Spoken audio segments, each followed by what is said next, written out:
Предлогот кој што го дадов денеска во судот не беше за веродостојноста на доказите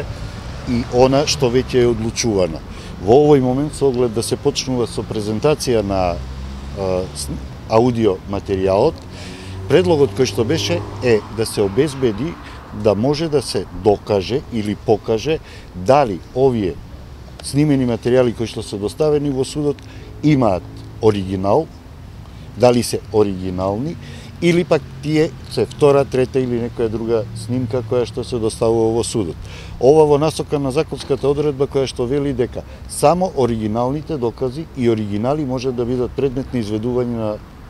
на како доказ во судска постапка.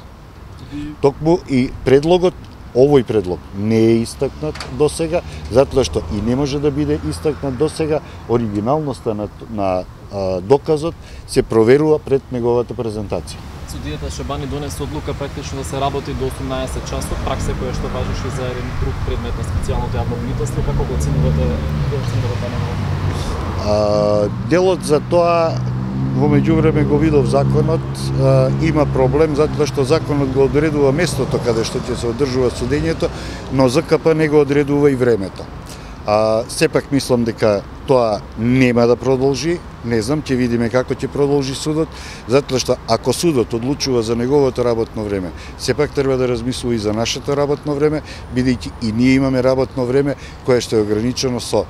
комора и другите институции, така што ќе видиме како тоа ќе се одвива, но не верувам, а поготово во ситуација кога е на трудничко болување една од обвинетите, навистина е некоректно да и се одзема повеќе време од времето кое што би требало да го помине со своето дете на неполни 2 месеци. Користење на правото на одбрана и ставање на приговори кои што се во рамки на законот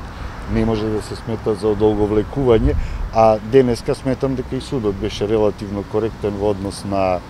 потребата за доаѓање на Гордана Јанкуловска, така што се надевам дека така ќе продолжи.